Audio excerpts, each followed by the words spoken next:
स्वागत है आपका। आप देख रहे हैं सबका हिसाब होगा। मैं हूं आपके साथ विवेक शांडिल, आपके सबसे पसंदीदा डिबेट शो को लेकर। 24 के चुनावी रण में आरोप प्रत्यारोप और दावों की झड़ी लगी हुई है। एक तरफ बीजेपी विपक्ष पर राम विरोधी होने का आरोप लगा रहा है, तो दूसरी तरफ विपक्ष बीजेपी पर मुद्दों से भटकाने का आरोप लगा रही है। उधर अखिलेश यूपी में 80 में से 79 सीटें जीतने का दावा कर रहे हैं। यही नहीं, असम के सीएम और बीजेपी के फार ब्रांड नेता हेमंत बिस्वा शर्मा ने यहां तक कह दिया है कि अगर एनडीए को 400 पार सीटें मिली तो काशी मथुरा में भी मंदिर बनाएंगे। यही नहीं, पीओके भी भारत का हिस्सा होगा। जबकि योगी आदित्यनाथ ने विपक्ष पर राम विरोधी होने का आरोप लगाया है। कांग्रेस ने मोदी सरकार के 5 किलो वाले राशन के जवाब में 10 किलो राशन वाला वादा कर दिया है। खैर, ये दावे और उसका कितना असर जनता पर होगा ये 4 जून को पता चल पाएगा। लेकिन जो सवाल उठ रहे हैं आज की डिबेट में, और वो हम आपके सामने रखते हैं और बताते हैं आपको आज की डिबेट किन मुद्दों पर, किन सवालों पर होगी। क्या पीओके वाला दाव जिताएगा चुनाव? 24 का रण आरोप प्रत्यारोप का दौर इसलिए भीषण हो गया है। और 10 किलो राशन क्या इंडिया गठबंधन को दिलाएगा शासन? इन्हीं सवालों पर डिबेट। लेकिन पहले एक रिपोर्ट देखते हैं।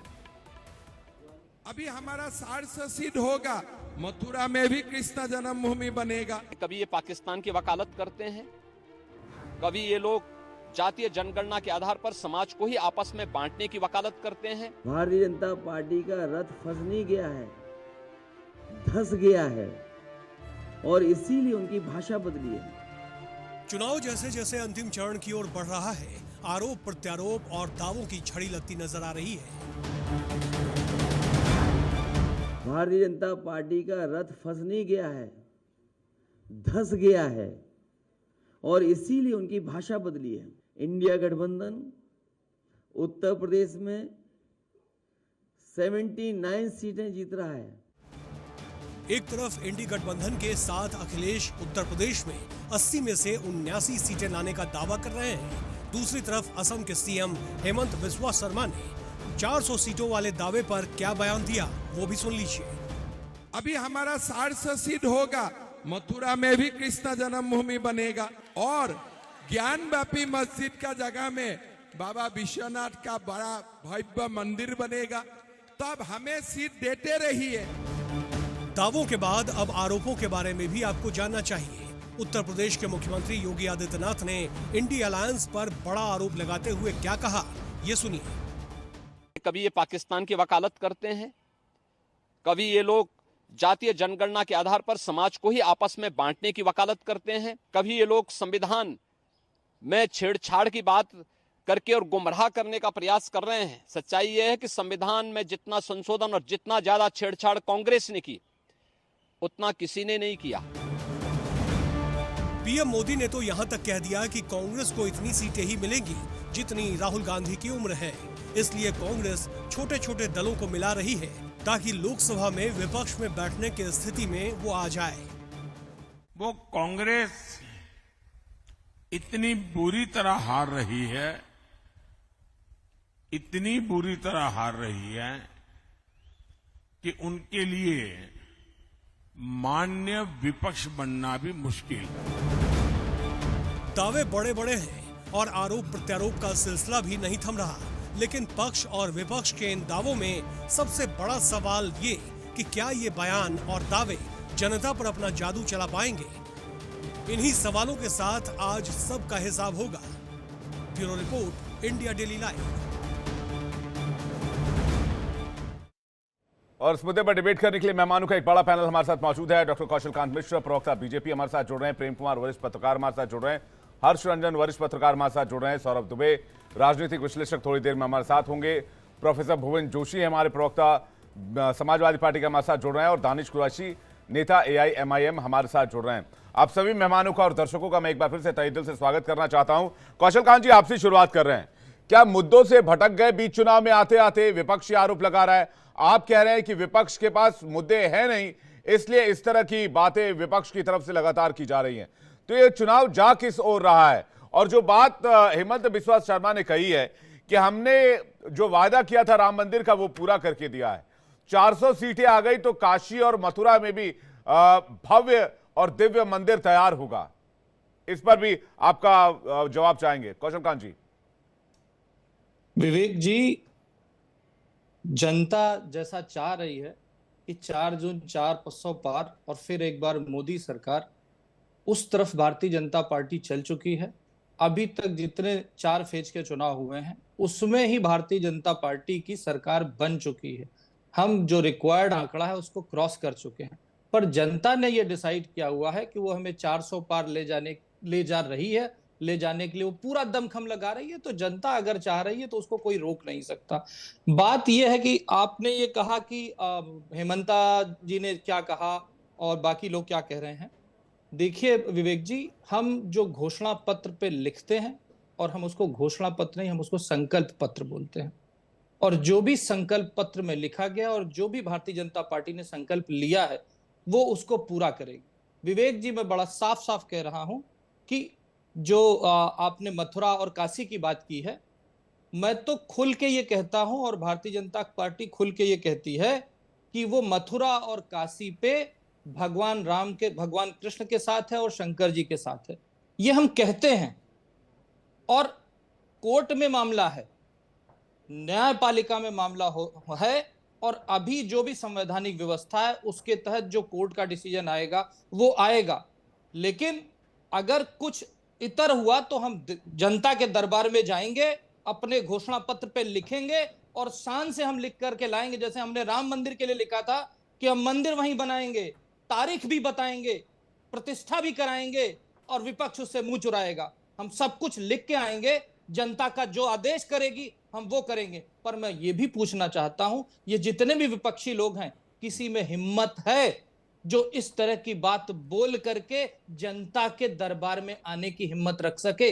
ये लोग जो तुष्टीकरण की राजनीति में ओत-पोत हैं, जो केवल वोट बैंक के लिए काम करते हैं, इनके लिए चुनाव की जीत हार होती है। हमारे लिए देश कब जीतता है, राष्ट्र कब जीतता है, हम उसकी बात करते हैं। हमारे लिए राष्ट्र सर्वोपरि है और हम शान से कहते हैं, मैं रहूं या ना रहूं, भारतीय रहना चाहिए। ठीक है कौशल कांत जी, एक बात बताइए जी। आप लोगों ने 10 साल में कई सारे अच्छे काम किए, कई IITs दिए, कई IIMs दिए, एम्स दिए, रेल लाइन का विस्तार किया, विद्युतीकरण किया, सड़कें बनवाई, सड़कों का चौड़ीकरण किया, एक्सप्रेसवेज बनवाए, इसके अलावा कॉलेजेस खुलवाए, बहुत सारे दूसरे कॉलेजेस खुलवाए। जब आपके बही खाता में बताने को इतना कुछ है और दिखाने को इतना कुछ है, तो फिर बात वहीं आकर दोबारा क्यों टिक जाती है काशी, मथुरा और राम विरोधी और पाकिस्तान पर? इसलिए टिक जाती है विवेक जी, जब कांग्रेस का या ये कहें विपक्ष इंडी गठबंधन वालों का घोषणा पत्र अगर ये कहता है जी, पेज नंबर 48 कांग्रेस का घोषणा पत्र कहता है कि वो पर्सनल लॉ लाएगी। देश में कौन सा पर्सनल लॉ चल रहा है? केवल एक पर्सनल लॉ चल रहा है जिसको सरिया कहते हैं, अंग्रेजी में उसको हम मुस्लिम पर्सनल लॉ कहते हैं, करेक्ट? वो उसको लाएगी। वो ये कहती है कि सरकारी सेवाओं में सच्चर कमेटी की जो सिफारिशें हैं उसके तहत धर्म आधारित आरक्षण लाएगी। अगर वो ये कहती है और वो ये कहती है कि वो प्यार करने का अधिकार सबको देगी, यानी लव जिहाद की बात करती है। वो ये कहती है कि बहुसंख्यकवाद के खिलाफ काम करेगी। भारत में बहुसंख्यक कौन है ये बात आती है। ये लोग जब देश में गाजा और फिलिस्तीन की लड़ाई होती है तो वो आतंकियों के साथ खड़े होते हैं। न्यायपालिका में ये मुस्लिम रिजर्वेशन की बात करती है, 370 हटाने की बात करती है, सीए को वापस लेने की बात करती है। तो जब तो हम इसलिए आप लोगों को मजबूर होना पड़ता है। अगर ये मुद्दे को ले जाएंगे और आप हमसे सवाल पूछेंगे, हम आपको जवाब नहीं देंगे, तो आप ये कहेंगे आप जवाब नहीं देते हैं। तो जो ये चीज आप ये देखिए, चुनाव को शुरू से देखिए, हम विकास की राजनीति से चले थे। इनके घोषणा पत्र में तुष्टीकरण आया, इनके घोषणा पत्र में 370 खत्म करने की बात आई। जैसी बात आई क्लियर कट नहीं कहा गया। इन्होंने ये कहा है कि सुप्रीम कोर्ट के न्यायाधीश चुनाव आयोग में भारत के नियंत्रण महालेखा पर्यवेक्षक और मानव अधिकार जैसे में मुस्लिम व्यक्तियों की नियुक्ति करेंगे। मुस्लिम व्यक्तियों क्यों कर, भारत के नागरिक की नियुक्ति क्यों नहीं करते? क्या मुस्लिम भारत का नागरिक नहीं है? अगर ये खुल करके ये लिख करके आते हैं तो बड़ी दिक्कत वाली बात है। अरे हम खुद ये तो उनके हर्ष जी आपसे कुछ सवाल करना चाह रहे हैं, उसके बाद प्रेम कुमार जी मैं आ रहा हूं आपके पास, उसके बाद भुवन जोशी जी भी थोड़ी जल्दी में, भुवन जोशी जी इसके बाद मैं आ रहा हूं आपके पास। कौशल जी, एक बहुत छोटा सा सवाल आपसे कर रहा हूं स्टूडियो से। बहुत अच्छी बात है, जो विवेक जी ने कही, बहुत बड़े बड़े काम किए हैं भारतीय जनता पार्टी की सरकार ने पिछले 10 वर्षों में। लेकिन आप जो कह रहे हैं, तो आप लोग फॉलोअर कब से हो गए? यानी कि कांग्रेस जो कर रही है उसका जवाब देना एक तरीके से फॉलो करना है। यहां सत्ताधारी पार्टी को तो लीडर होना चाहिए कि वो एजेंडा सेट करे और बाकी विपक्ष उसको फॉलो करे। ऐसा क्यों नहीं हो पा रहा है? हर्ष जी, अगर आप पूरे चुनाव को देखें, ठीक, तो भारतीय जनता पार्टी जो कह रही है, चूंकि ये एक स्ट्रेटजी होती है चुनाव लड़ना, आप अपने मुद्दों पे विपक्ष को कैसे लाते हैं, यही तो रणनीति है। इसी को तो चाणक्य नीति कहते हैं। हम इनकी कमियों को उजागर करके विपक्ष को उस रास्ते पे ले आते हैं जो हम चाहते हैं जी। यही तो स्ट्रेटजी है ना। चुनाव में रणनीति तो काम आती है, और हम चुनाव लड़ रहे हैं। हमने 400 पार का नारा दिया है, हमने देश की बात की है, हमने राष्ट्र सर्वोपरि की बात की है। हम विरासत और विकास को एक साथ लेकर के चल रहे हैं, और किसी को भी विरासत और विकास का एक साथ संगम देखना है तो देश के संगम में आए, काशी में आए और देखे विरासत और विकास कैसे चरम सीमा पर पहुंचता है। और अभी चरम पे पहुंचा नहीं है, अभी और पहुंचेगा। ठीक है, आपने बड़ी बात कही। कौशल कांत जी, मैं आपके पास वापस आऊंगा, चूंकि भुवन जोशी जी थोड़ी जल्दी में आज, तो मैं पहला सवाल दूसरा सवाल उन्हीं से ले लेता हूं। भुवन जोशी जी, आपने भी बड़ा दावा कर दिया, ये तो 543 में 400 कह रहे हैं, आप 80 में 79 कह रहे हैं, और ये भी बता दीजिएगा एक सीट किसके लिए छोड़ दिया आपने? सबसे लास्ट प्रश्न का उत्तर पहले दे देता हूं मैं आपको। जो लास्ट सीट छूटी है वो छूटी है क्यूटो। क्यूटो में भी टाइम है, थोड़ा समय हम लोग मेहनत करेंगे, वो भी जीत जाएंगे। और क्यूटो कौन है? उत्तर प्रदेश में आपको पता ही होगा किसको क्यूटो बनना था। तो निश्चित तौर पे उस सीट की बात माननीय अखिलेश यादव जी ने कही है, हम कह रहे हैं। और मैं आपको बताना चाहता हूँ, मतलब क्योटो से नहीं लड़ना चाहते हैं आप लोग? नहीं, क्यूटो में मैंने कहा अभी चुनाव में समय है, लेकिन हमें लगता है कि 1 जून को वोट पड़ेंगे। कन्नौज वाली उसमें समय है। हम लगता है कि धीरे धीरे उसे भी रिकवर करेंगे। 79 सीटें हम जीतने जा रहे हैं क्यूटो को छोड़कर। पहला विषय तो यहाँ पर क्यूटो। और मैं कुछ अभी आपके चैनल के माध्यम से जब मैं बहस में आया था, मैं आदरणीय हेमंत बिस्वा की बात को सुना, फिर आदरणीय भारतीय जनता पार्टी के प्रवक्ता साथी की बात करा। ये गलतफहमी फैलाने का काम टीवी में कर रहे हैं। हम लोग तो इनके जो मैनिफेस्टो है उसको लेकर जनता की अदालत में गए, उसमें जनता के जो हाथ है वो खाली। 2 करोड़ नौकरी की बात थी, भारतीय जनता पार्टी 20 करोड़ नौकरी का हिसाब दीजिए। काले धन की बात थी, 140 करोड़ लोगों को आपने कहा था कि काला धन वापिस आया। क्या काला धन वापिस आ गया? क्या 15 लाख आपके अकाउंट में आ गए? क्या बेटी बचाओ बेटी पढ़ाओ यही है कि मैनपुरी मणिपुर में जो हुआ, या जो इनके बृजभूषण सिंह ने करा, या इनके बनारस में जो माननीय प्रधानमंत्री जी के जो कॉन्स्टिट्यूंसी में रेप हुआ बीएचयू की लड़की के साथ? ये बात जो कौशल कांत जी कह रहे थे कि कांग्रेस के गठबंधन में 370 को फिर से वापस बहाल करने की बात है, मुस्लिम अपीजमेंट की बात है, जजेस और बाकी जो हाईकोर्ट के जजेस हैं वहां पर मुस्लिमों के आरक्षण की बात है, देश में मुसलमानों के आरक्षण की बात है, संपत्ति के सर्वे की बात है, मुसलमानों में बांटने की बात है। इन सब चीजों को लेकर क्या कहेंगे? क्या ये वाकई जो मैनिफेस्टो की बात कौशल कांत जी बता रहे हैं ये अपीजमेंट के लिए की गई है? हम तो इनके खिलाफ जो लड़ाई लड़ रहे हैं वो देश बचाने की, संविधान बचाने की, लोकतंत्र बचाने की लड़ाई है। और जब संविधान बचाने की लड़ाई है तो निश्चित तौर पे इन मुद्दों का तो ये केवल बहाना बनाने, ये तो धर्म की आड़ पे छुपकर जीतना चाहते हैं। लेकिन कांट की हाडी बार बार नहीं चलती है। 10 साल का इनका रिपोर्ट कार्ड तैयार है जनता की अदालत में। अगर 2 करोड़ नौकरी आ जाएगी सारे वोट मोदी जी को पड़ जाएंगे। काला धन आ गया होगा तो सारे वोट मोदी जी को पड़ जाएंगे। अगर बेटी बचाओ बेटी पढ़ाओ सफल हो गया होगा तो सारे वोट पड़ जाएंगे।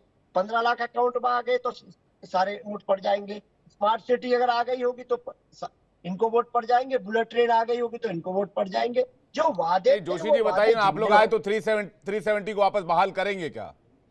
कोई विषय नहीं है, कोई विषय नहीं है, साफ सुथरा विषय है। ये देश चलेगा संविधान से। और ये भारतीय जनता पार्टी के जो सांसद हैं, भारतीय जनता पार्टी के जो कैंडिडेट थे, वो क्या भाषा बोल रहे हैं? वो बता रहे हैं कि हम देश का संविधान बदल देंगे अगर हम 400 आ गए। और आज स्थिति क्या है? आज स्थिति बिल्कुल साफ है। मैं आपको बताना चाहता हूँ क्योंकि मुझे सौभाग्य मिलता है आप जैसे पत्रकार से जुड़ने का। मैं लगातार गाजियाबाद, बागपत होते हुए मैनपुरी होते कन्नौज, और आज मैं आपसे आजमगढ़ की धरती से बहस कर रहा हूँ। और निश्चित तौर पे कहना चाह रहा हूँ, सुपड़ा साफ हो गया है। भारतीय जनता पार्टी की जो वादे थे जुमले बंदे, देखिए वो जुमले से आपका अब सुपड़ा नहीं साफ गारंटी। करवा रहे हैं, आप उनका सुपड़ा साफ करवा रहे हैं, दोनों एक दूसरे को साफ करवाने में लगे हुए हैं। 10 वर्षों से तो मैं- साफ ही है, नहीं, उत्तर नहीं। प्रदेश में भी, अब- विधानसभा में भी और लोकसभा अब में जो भी। मुद्दों की बात है, मैं प्रेम कुमार जी के विधानसभा पास में जा रहा हूँ, भी उसके बाद गायब दानिश है, कुरैशी आपके लोकसभा पास में आ भी रहा गायब हूँ। है। जो बात कौशल कांत जी कह रहे थे, कौशल कांत जी ये कह रहे हैं, और जो बात भुवन जोशी कह रहे हैं, भुवन जोशी कह रहे हैं कि भाई मुद्दों पर बात नहीं करते, कौशल कांत जी भी कह रहे हैं भाई मुद्दों पर बात नहीं करते। हमने जो चुनाव प्रचार की शुरुआत है, हमने जिस दिन मैनिफेस्टो रिलीज किया, जिसको बीजेपी संकल्प पत्र कहती है, मैं खुद उस दिन वहां पर था, उस दिन बात हो रही थी मोदी की गारंटी की, उस दिन बात हो रही थी 10 साल के काम की। लेकिन जैसे जैसे चुनाव आगे बढ़ने लगा, कौशल कांत जी कह रहे हैं जैसे कांग्रेस का मैनिफेस्टो आया, ये पूरा का पूरा नैरेटिव घूम गया अपीसमेंट की तरफ। देखिए, कांग्रेस का जो मैनिफेस्टो आया था और जब उसको बीजेपी ने उस पर ऑफिशियल प्रतिक्रिया दी कि ये मुस्लिम लीगी है और ये मंगलसूत्र छून लेगा इस टाइप से, इस बीच मेरे ख्याल से एक चरण तो हो ही चुका था चुनाव, दूसरा हुआ था कि नहीं मुझे ध्यान नहीं आ रहा है, तो लेकिन 9 दिन बाद बीजेपी ने प्रतिक्रिया दी थी। 9 दिन लग गए थे उसको कांग्रेस का मैनिफेस्टो समझने में। आज भी वो जो बीजेपी बोल रही है वो उसका अपना मानना है, वो अपने ढंग से बोल रही है, लेकिन वहाँ मुस्लिम पर्सनल लॉ लाने की बात नहीं है। मुस्लिम पर्सनल लॉ की या किसी भी पर्सनल लॉ की रक्षा करने की बात है, और दूसरा कोई पर्सनल लॉ है नहीं, इसलिए मैंने मुस्लिम पर्सनल लॉ कहा। रक्षा की बात है, लाने की बात नहीं है। दूसरी बात है कि कहीं बहुसंख्यकवाद बार बार बोलते हैं कौशल जी, तो बहुसंख्यकवाद हिंदूवाद नहीं है। बहुसंख्यकवाद तो जाति के भी आधार पर हो सकता है, भाषा के भी आधार पर हो सकता है। बहुसंख्यकवाद सिर्फ धर्म के आधार पर नहीं होता है, इसलिए वो भी यहाँ पर ट्विस्ट ही कर रहे होते हैं। इसके बाद तीसरी बात यह है कि मुद्दों से कौन हटा। देखिए, अंबानी अडानी काला धन टेम्पो लेके बांट रहे हैं, ये मुद्दा है क्या बीजेपी ने बनाया? और अब कह रहे हैं नरेंद्र मोदी जी 4 चरण चुनाव बीतने के बाद कि हम हिंदू मुसलमान नहीं करते। भाई ये भी एक बिल्कुल हमें चौंकाने वाली बात लगी, और बहुत अच्छी बात लगी कि चलो कम से कम प्रधानमंत्री कह तो रहे हैं कि हिंदू मुस्लिम हम नहीं करते, तो बहुत अच्छी बात है। लेकिन क्या वास्तव में बीजेपी के नेता इस हिसाब से अपनी ज़ुबान को रखेंगे काबू में? नहीं रखे, लगातार बोल रहे हैं। आपने हेमंत बिस्वा शर्मा को भी बताया, दूसरे तमाम नेता भी बोलते रहते हैं, वो रखे तो बहुत अच्छी बात है। चुनाव लड़िए ना, मुद्दों पर लड़िए, आपने जो काम किया उस पर लड़िए। लेकिन 380 सीटों का इलेक्शन हो गया, को लाने की बात होगी, जब पर्सनल लॉ को संरक्षण देने की बात होगी, जब मुसलमानों की भागीदारी बढ़ाने की बात होगी, तो फिर अपीसमेंट की बात होगी। सीधा सा सवाल है, इसमें इतना घूमने की आवश्यकता ही नहीं कि भाई मुद्दों की कौन बात कर रहा है, मुद्दों की कौन नहीं बात कर रहा है। अगर मैनिफेस्टो में 370 का जिक्र है, अगर मैनिफेस्टो में मुसलमानों को आगे बढ़ाने की बात है और कहने की बात है कि भाई आपको भी इस देश के बाकी संस्थानों में और जगहों पर आपकी भागीदारी सुनिश्चित की जाएगी, मुझे ये बताइए कि आज की तारीख में किसी की भागीदारी सुनिश्चित करने के लिए क्या प्रावधान नहीं है? किसी को किसी ने जज बनने से रोका, किसी ने साइंटिस्ट बनने से रोका, इंजीनियर बनने से रोका, टीचर बनने से रोका, मीडिया में एंकर बनने से रोका। किस काम से, किस चीज से रोका जा रहा है इस देश में, जब आप जब आकर ये कहते हैं कि आपकी जाति की भागीदारी इस जगह पर हम सुनिश्चित करेंगे? देखिए विवेक जी, ये बहुत बड़ा विषय है, लेकिन बिना नहीं रोका तब भी क्यों नहीं? दलितों की दलित एंकर है आपके बीच, है क्या कोई दलित एंकर? नहीं रोका तो क्यों नहीं है? इसका मतलब रोका गया है। केवल कानून और संविधान बोलने से नहीं होता, आनी चाहिए, व्यवहार में नहीं है। एक भी दलित, एक भी आदिवासी एंकर है क्या? है क्या? चैलेंज देता हूं, एक भी आदिवासी एंकर पूरे इंडस्ट्री में दिखा दीजिए, नहीं मिलेगा। तो किसने रोका? रोका है शांडिल्य जी, रोका गया है। इस बात को मानना पड़ेगा। नाम कोट नहीं करूंगा, और इसको नकारने से नहीं होगा। मैं रांची में काम करता था, मेरे आदिवासी साथी एंकर भी थे, मेरे आदिवासी साथी रिपोर्टर भी थे, और आज की तारीख में भी है। मैं नाम कोट नहीं करूंगा, ठीक है। मैं आपको उंगलियों पर गिनवा सकता हूं प्रेम कुमार जी। बात से भटकिएगा मत, अब बात पर वापस आइए। आप बताइए, आप लोगों की तकलीफ ये है कि नेशनल मीडिया में एंकर दलित नहीं है, या आप लोगों की तकलीफ ये है, या आप लोगों की एक आदिवासी एंकर का नाम बता दीजिए। अरे प्रेम जी, नहीं है, एक सवाल, जो सच है उसको मानिए।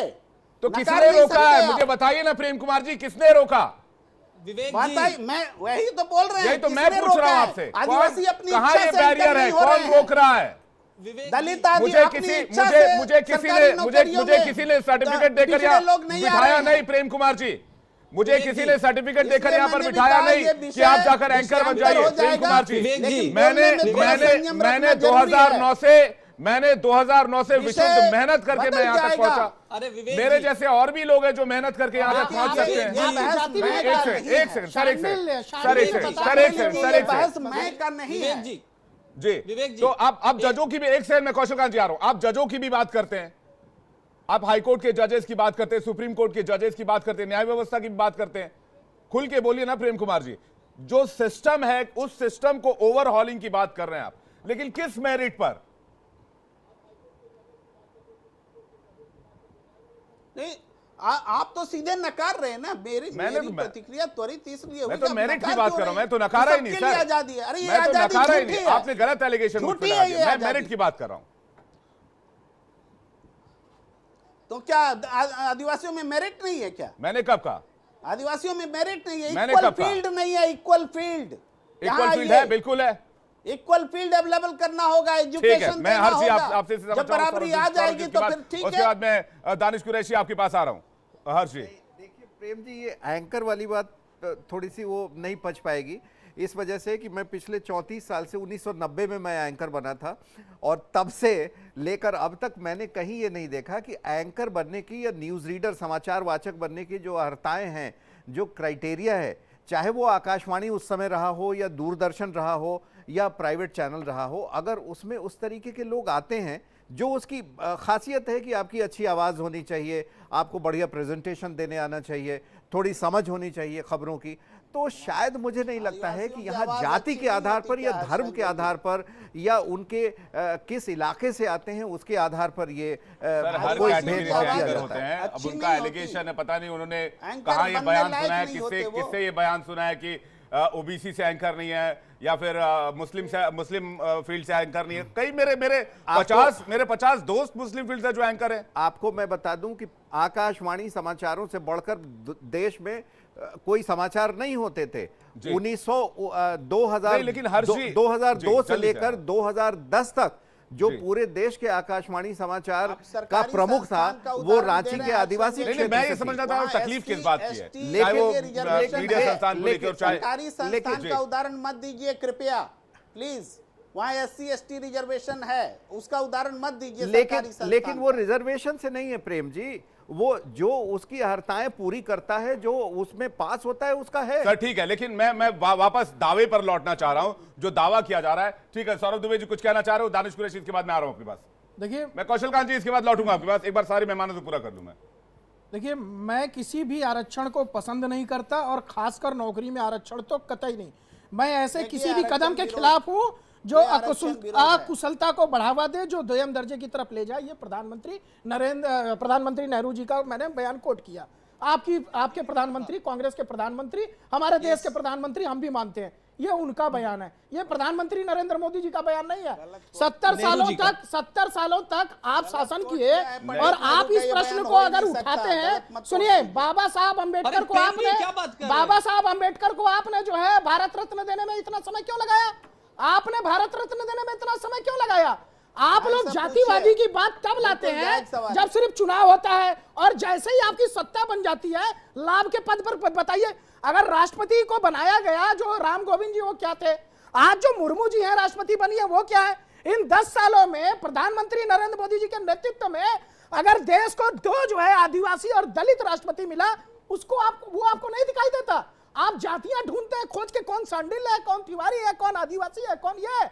सभी 140 करोड़ देशवासी को प्रधानमंत्री योजनाओं का लाभ एक साथ दे रहे हैं। बताइए किसी योजना के लिए उन्होंने बोला हो कि ये योजना जा रही है, उज्ज्वला योजना, ये इनको नहीं मिलेगी, इस वर्ग के लिए मिलेगी। एक भी 10 सालों में एक योजना में गारंटी के साथ मैं इसके पीछे के पॉलिटिक्स आपको कितनी बताऊंगा। जनरल सीटों पर दलितों को चुनाव लड़ा रही है। दानिश कुरैशी जी, मुस्लिमों के हितैषी बन रहे हैं, जरा इनको आप कुछ बताएंगे कि भाई इन्होंने आप लोगों के लिए, मुसलमानों के लिए ये बड़ा कुछ बहुत अच्छे ऐसे काम किए हो जिसमें आज कह रहे हैं कि भाई उनको, उनकी भागीदारी हम सुनिश्चित करेंगे। दानिश कुरैशी जी, तो ये विशुद्ध अपीजमेंट है या फिर इसके पीछे कोई सही नियत और नीति भी नजर आती है आपको? दानिश कुरैशी जी। देखिए, दो चीजें आज की बहस जब से शुरू हुई तब से लेकर अब तक सामने आई, उसमें एक स्टेटमेंट था हमारे भारतीय जनता पार्टी के प्रवक्ता के जो पैनलिस्ट है उनका, और दूसरा था हेमंता बिस्वा शर्मा का। हेमंता ने जो कहा है वो बहुत आघातजनक है, उन चीजों को लाइट लेने की जरूरत नहीं है। वो साफ तौर पे वो जो कह रहे हैं, जो तारण निकल के आता है, जो मेरी समझ में आया, शायद आप लोग भी समझिए उसको, वो ये कह रहे हैं कि 400 पार बन गया तो मतलब हम मथुरा भी ले लेंगे, ये वो भी ले लेंगे, बाबा का जो महादेव का जो मंदिर है वो भी ले लेंगे। देखिए, इंटरप्ट मत करिए बीच में, मैं किसी के बीच में नहीं बोला विवेक, आधे घंटे से मैं सुन रहा था, बीच में इंटरप्ट मत करिए। अब सवाल यहाँ ये आके खड़ा है कि मतलब देश में क्या होने वाला है आने वाले वक्त में। दूसरे नंबर पे भारतीय जनता पार्टी के प्रवक्ता ये कह रहे हैं कि हम अपने मैनिफेस्टो में बनाएंगे कि अगर जरूरत पड़ी तो उसका आंदोलन खड़ा करेंगे। मतलब ये साफ हो गया कि ये सरकार में नहीं आ रहे और वापस जो 1990 के दशक में लौटने की तैयारी है उस पे ये लौट आए हैं। लेकिन सबसे बड़ा सवाल जो हेमंता बिस्वा शर्मा की बात से निकल के आता है वो ये निकल के आता है कि देश की जो अदालतें हैं उनको कहीं ना कहीं शक के घेरे में खड़ा करने की कोशिश है, क्योंकि 400 नहीं पूरे 550 भी अगर भारतीय जनता पार्टी की आ जाए तब भी फैसला तो अदालत से ही होना है। और उसके बाद अगर हेमंता ये कहते हैं तो मतलब ये है कि देश की अदालतों पे वो सवाल क्या निशाना लगा रहे। ठीक है, आपने मेरे उस सवाल का जवाब नहीं दिया जो इंडिया गठबंधन या फिर कांग्रेस के न्याय पत्र में जो कहा गया है। खैर, मैं इसके जवाब के लिए आपके पास आऊंगा। कौशल कांत जी कुछ कहना चाह रहे हैं, इसके बाद मैं प्रेम कुमार जी आपके पास आ रहा हूं। मैं प्रेम जी से पूछना चाहता हूं कि इन्होंने शेड्यूल ट्राइब के मतलब रिप्रेजेंटेशन की बात की। मैं यही तो प्रेम जी कहना चाहता हूं कि कांग्रेस के प्लीज दानिश जी, मैं आपका जवाब भी दूंगा, मैंने नोट किया, मैं उसका भी जवाब दूंगा, बस समय दे दीजिए मेरे को। हाँ। प्रेम कुमार जी, मैं यही तो कहना चाहता हूं कि कांग्रेस ने अपने घोषणा पत्र में यह नहीं कहा कि शेड्यूल ट्राइब के आरक्षण के बारे में, उसने ये कहा कि वो मुस्लिम को रिप्रेजेंटेशन देंगे। यही तो मैं समझाने की कोशिश कर रहा हूं, जो गैर संवैधानिक है। और दूसरी चीज पूरे देश ने देखा, प्रेम जी प्लीज, प्रेम कुमार जी कौशल जी को स्क्रीन पर लेकर आइए एक साथ। और दूसरी चीज विवेक जी, अभी से कुछ दिन पहले एक रिपोर्ट आई थी जिसमें मुस्लिम के पॉपुलेशन परसेंटेज के बारे में डिस्कशन था। देखिए कितना बड़ा मतलब हिपोक्रेसी है कि जब मुस्लिम की गणना की बात होती है तो वो देश विरोधी है, नफरत की राजनीति है, देश को पीछे ले जाने की बात करती है। और वहीं दूसरी तरफ जब जातिगत जनगणना होती है तो देश का विकास होता है, संविधान जिंदाबाद हो जाता है। ये हिपोक्रेसी विपक्ष की नहीं समझ में आती। दूसरी चीज, हमारे मित्र शेड्यूल ट्राइब की बात कर रहे थे, मेरे दोस्त ने बताया कि प्रधानमंत्री प्रेसिडेंट बने 2 बार, उन्होंने और भी बताया मुख्यमंत्री भी अभी बने शेड्यूल ट्राइब। और पहली बार उत्तर प्रदेश में वनटंगिया समूह एक था जिसको वोटर आईडी कार्ड 70 साल में योगी जी ने दिलवाया। इसके अलावा 42 साल बाद छत्तीसगढ़ में किसी भी आदिवासी समूह का जहां पर वोट नहीं पड़ते थे उनका इस बार वोटिंग पड़ा है। और जो मेरे दोस्त काशी मथुरा की बात कर रहे थे, दानिश जी बिल्कुल चिंता मत कीजिए, हम अपने घोषणा पत्र पे जो लिखेंगे और जो जहां तक है ना सर, जाने की बात, आज भी हमारी सरकार में संवैधानिक तौर पे ऐसी क्षमता है कि वो कानून ला करके वो चीजों को कर सकती है, पर नहीं जब तक जनता की अदालत से अपने संकल्प पत्र को उनसे वेरीफाई नहीं करा लेंगे, हम कुछ भी ऐसा नहीं करेंगे। क्षमता है हमारे पास, लेकिन हम संविधान सम्मत राजनीति करते हैं, संविधान आधारित राजनीति करते हैं और इसीलिए मुस्लिम आरक्षण का विरोध करते हैं क्योंकि वो गैर संवैधानिक है। ऐसा मैं नहीं कहता, संविधान में लिखा है, बाबा साहब अंबेडकर कहते हैं।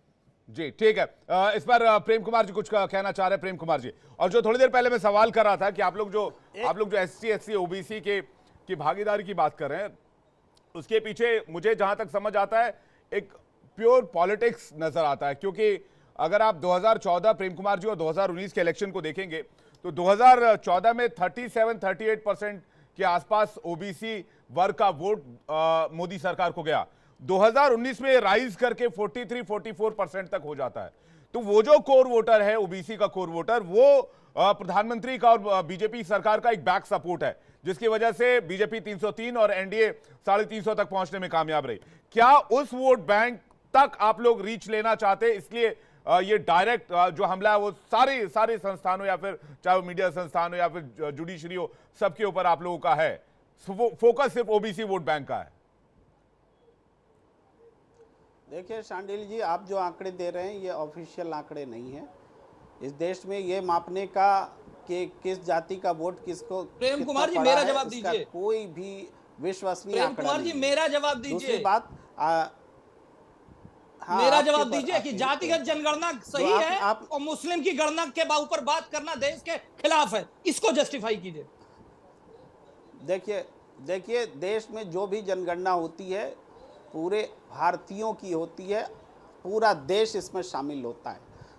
धर्म के आधार पर केवल मुसलमानों की जनगणना बिल्कुल गलत। अरे और भाई, जातिगत जनगणना में अगर कोई जाति छूट जाए, वो तो सेंसस का पार्ट है। सुन लीजिए, मुस्लिम की गणना नहीं हो रही है। बोलने दीजिए, नहीं तो कैसे समझेंगे?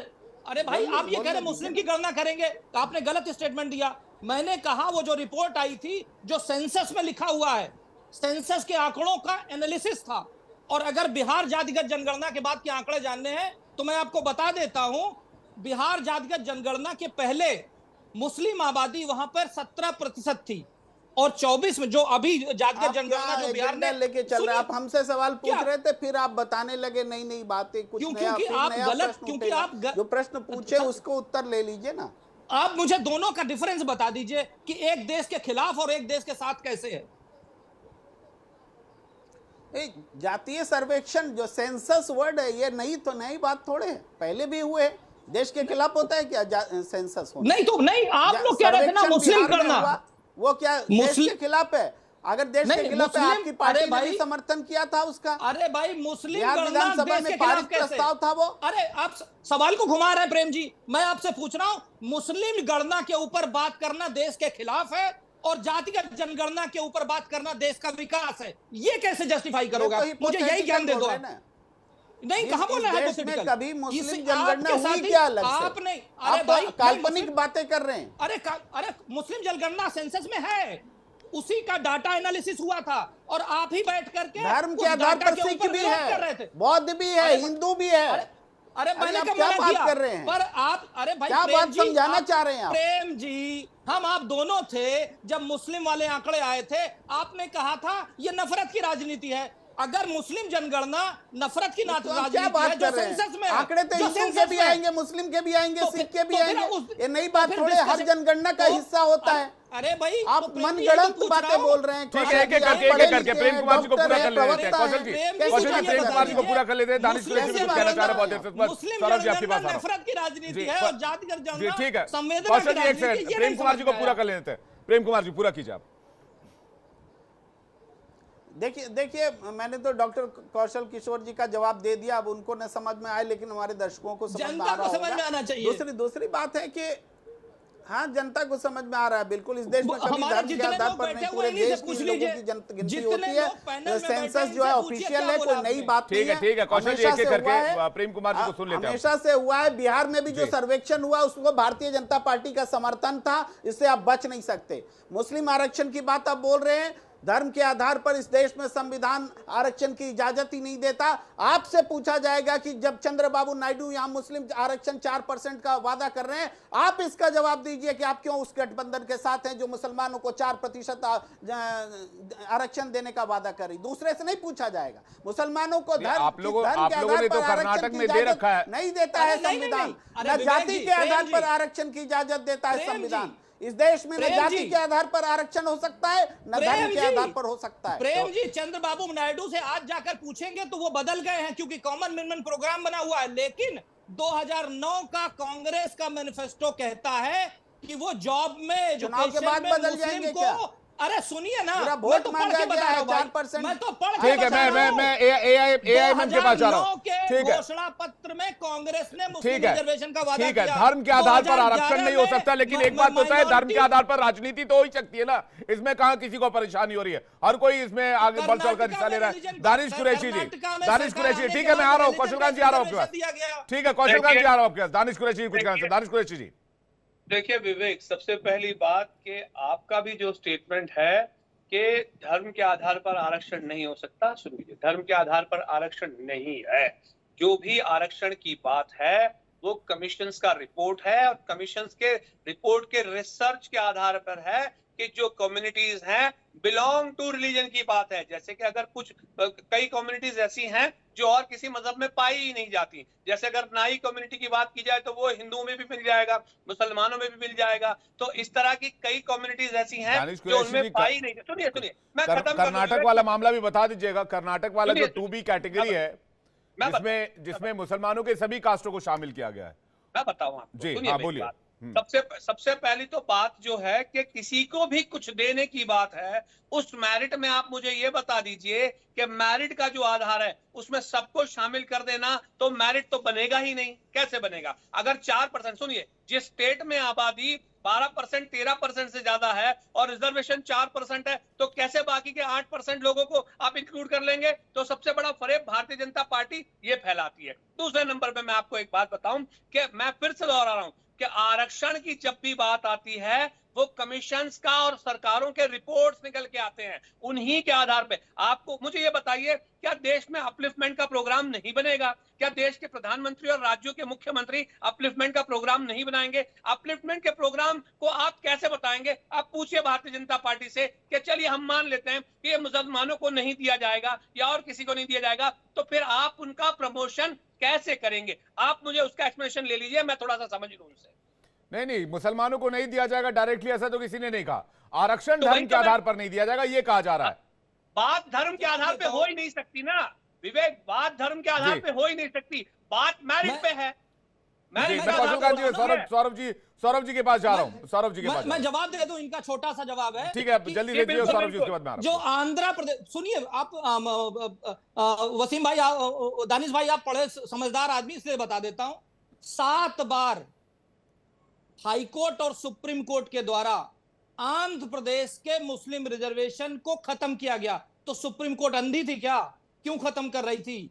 क्योंकि उन्होंने जो आपने संवैधानिक प्रक्रिया बताई है उस प्रक्रिया को बिना फॉलो किए ये किया था। और एक और बता देता हूं, वेस्ट बंगाल में ओबीसी की लिस्ट में करीब 85 लोग हैं, थोड़ा आंकड़े इधर उधर हो सकते हैं, जिसमें से 75 वो जातियां जो मुस्लिम को बिलोंग करती हैं। सर, ऐसा बैकवर्डनेस तो हमने नहीं देखा जो चुन करके केवल एक ही ग्रुप पे आता है। और दानिश जी, जो आप कह रहे थे कि 12-13% आबादी को रिजर्वेशन नहीं दिया जा सकता 4% के हिसाब से, वो आंकड़ों की बाजीगरी है। तो मैं आपको बता दूं, जो 12% का पॉपुलेशन है उसको किसी भी देश, उस राज्य की किसी भी नौकरी या फिर बाकी संस्थानों में 4% की कैटेगरी में आरक्षित किया गया कि 12% पॉपुलेशन को 4% का आरक्षण मिला हुआ है, आप उस 4% को क्लेम कर सकते हैं। इसका जवाब पहले 5.5 था, वो पहले 5.5 था, फिर 5 था, फिर 4.5 हुआ, फिर 4 हुआ, 4 बार चेंज हुआ। क्यों चेंज हुआ? ठीक है, आपके पास आ रहा हूं। सौरभ दुबे कुछ कहना चाह रहे। सौरभ दुबे, देखिए, सारा जो दर्द है ना पेट में, वो इस बात का है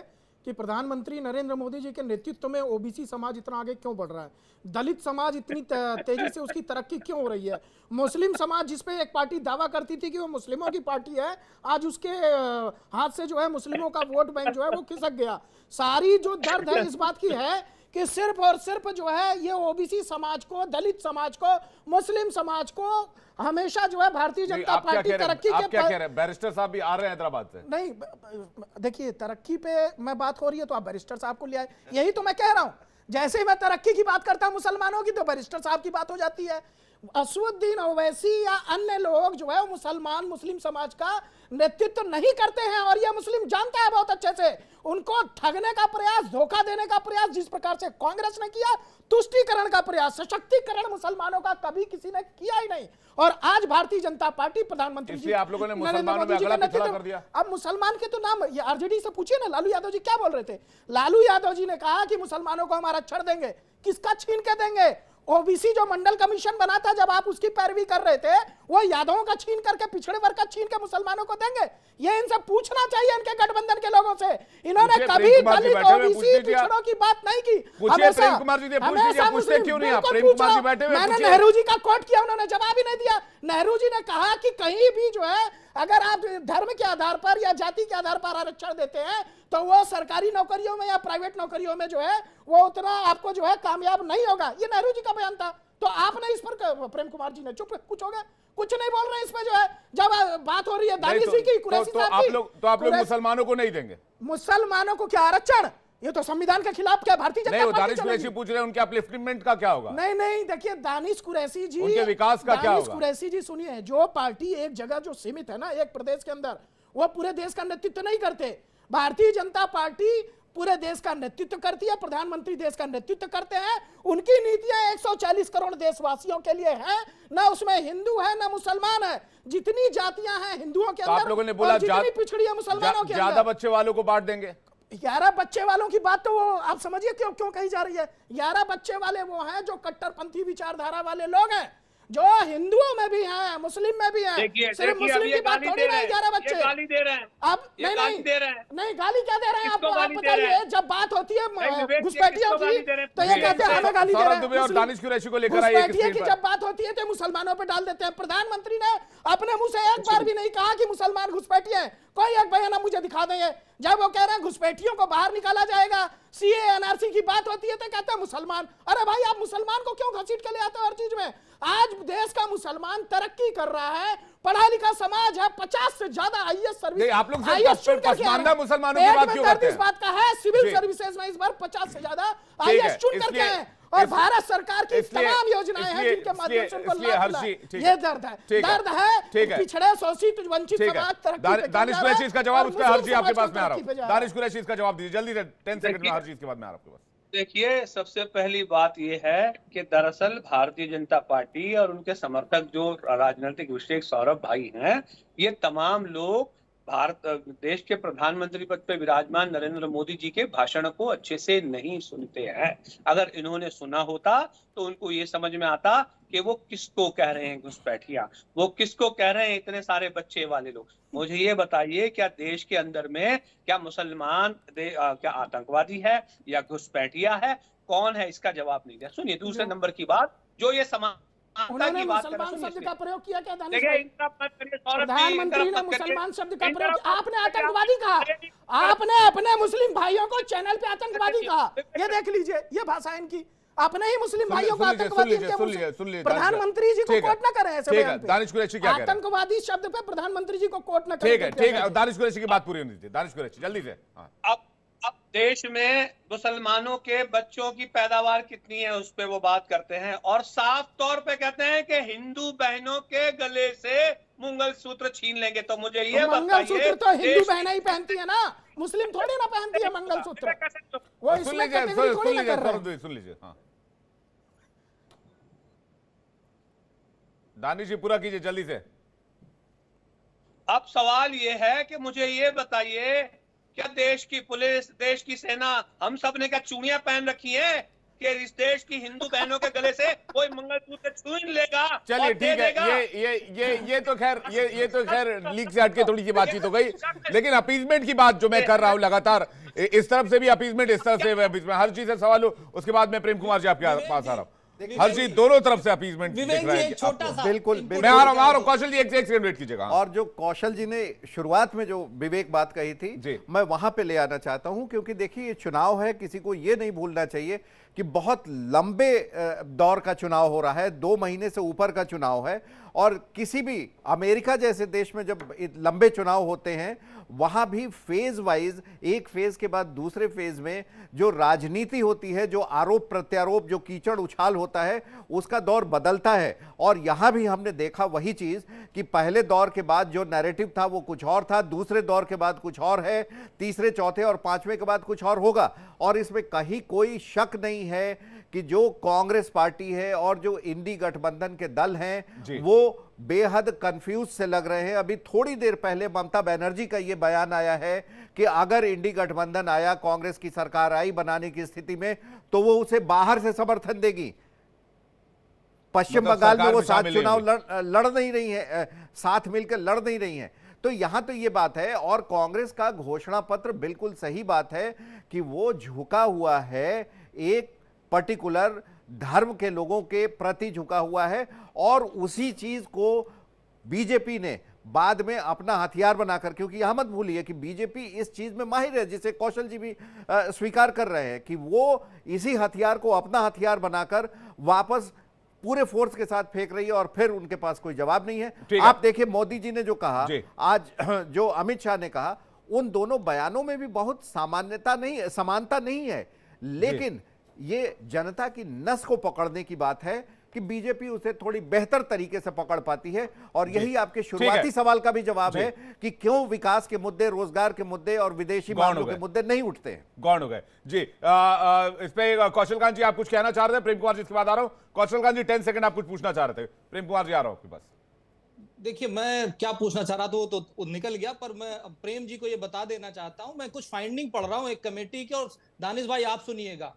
एमबीबीएस, इंजीनियरिंग, आईआईटी मुसलमानों को अलग से आरक्षण, बैंक में अलग से लोन दे मुफ्त की बिना गारंटी के, राज्य सरकार बोर्ड निगमों में सबसे ज्यादा मुसलमान लाने के लिए 30% सीटें मुसलमानों को दे। इसके अलावा मदरसों की डिग्री को डिफेंस, सिविल और बैंकिंग एग्जाम के लिए मान्य करें। हर एक मुसलमान सरकारी, ये कहां लिखा हुआ है? कमर्शियल, ये माननीय कांग्रेस की सच्चर कमेटी की फाइंडिंग मैंने लिख रखी है, उसकी फाइंडिंग है। अगर ये कमेटी, सच्चर साहब कौन थे उसके बारे में जाकर के पढ़ लीजिए। सच्चर साहब, रंगनाथ मिश्रा साहब और इसी तरीके से जस्टिस प्रेम कुमार जी रे साहब, ऐसे लोग थे जिनको की कांग्रेस ने अपना बंधुआ मजदूर बना लिया। प्रेम कुमार जी, और जिनकी मुसलमानों की तरफ क्या कांग्रेस का मैनिफेस्टो इंक्लाइन है, झुका हुआ है? सच्चर कमेटी की सिफारिशों को लागू करने की बात हो रही है और बाकी जो दूसरे एलिगेशंस आप पर लग रहे हैं, चुनाव दर चुनाव जो बीजेपी आप पर या फिर इंडिया गठबंधन पे कांग्रेस पर जो एलिगेशन लगा रही है, उसका जवाब क्या है आपका? काउंटर क्या है सर? देखिए, सच्चर कमेटी की सिफारिश जो भी है, कमेटी तो बहुत बनती है, सिफारिशें होती हैं, सरकार उसको संविधान के दायरे में ही लागू करती है। इसलिए सिफारिशों के पॉइंट्स पढ़ना काफ़ी नहीं होता है कि पॉलिटिकल रेजोल्यूशन क्या है। कोई भी भाई उस कमेटी की सिफारिश तो बीजेपी भी लागू कर सकती है, बीजेपी की सरकार भी लागू कर सकती है। मंडल कमीशन की सिफारिश कांग्रेस ने थोड़े लागू की, वो तो बीपी सिंह ने लागू की। किसी भी समिति की सिफारिश कोई भी लागू कर सकता है। तो इसलिए उसके पॉइंट्स उठा करके आप केवल कांग्रेस से ना पूछे, बीजेपी खुद से भी पूछ ले वो क्या उसको अमल करेगी कि नहीं करेगी, वो एक बात है। दूसरी बात यह है कि इस पूरे चुनाव में जी, हाँ वही तो मैं कह रहा हूँ, आप भी कर सकते हैं ना, सच्चर कमेटी की सिफारिश लागू करेंगे या नहीं करेंगे, आप भी कर सकते हैं जी। ठीक है प्रेम कुमार जी, दूसरी वाली बात जल्दी से पूरी कीजिए ना प्लीज, मेरे पास वक्त सीमित है। कौशल कांत जी 1 सेकंड होल्ड कीजिएगा प्लीज। प्रेम कुमार जी पूरा कीजिए। प्रेम कुमार जी को स्क्रीन पे लेकर आइए। दूसरी बात है कि इस चुनाव में हिंदू मुसलमान का मुद्दा नहीं चला, तब तो नरेंद्र मोदी जी आए बोलने कि हम हिंदू मुसलमान नहीं करते हैं। इनका एक मुद्दा भी जनता में नहीं चला है और भारी करारी हार होने वाली है इस चुनाव में, करारी पराजय की ओर बढ़ चुके हैं। इसीलिए वो तो अभी नहीं बता सकते प्रेम कुमार जी, आप बता सकते हैं, मैं नहीं बता सकता। जाएंगे तो फिर कैसे मुंह दिखाएंगे? मैं यहाँ से कुछ प्रेडिक्ट नहीं कर सकता हूँ। अभी तो 4 जून का हम लोग को इंतजार करना होगा, उससे पहले इंडिया डेली के एग्जिट पोल पर भी जा सकते हैं। बता रहा हूं, मैं कोई आंकड़े थोड़े प्रेडिक्ट कर रहा हूं। जी, आप 17 सीटों पे आप चुनाव लड़े, पूरे सीटों पे तो चुनाव लड़ने की हिम्मत नहीं थी। लेकिन एक बात हम सभी को ध्यान में रखनी होगी, चुनाव हर 5 साल में कराए जाते हैं, लेकिन जो बयान दिए जाते हैं वो बयान 1 साल, 2 साल, 5 साल, 10 साल, 15 साल, 20 साल यानी कि दशकों तक रिपीट किए जाते हैं, दोहराए जाते हैं और उसे लेकर राजनीतिक निशाने भी साधे जाते हैं। तो बयान में हमेशा सावधानी और सतर्कता जरूर बरतनी चाहिए। आप सभी मेहमानों का बहुत बहुत शुक्रिया हमारे साथ जुड़ने के लिए, हमारे साथ डिबेट में हिस्सा लेने के लिए, और सभी दर्शकों का भी बहुत बहुत धन्यवाद हमारे साथ डिबेट में हिस्सा लेने के लिए और इस डिबेट को सुनने के लिए।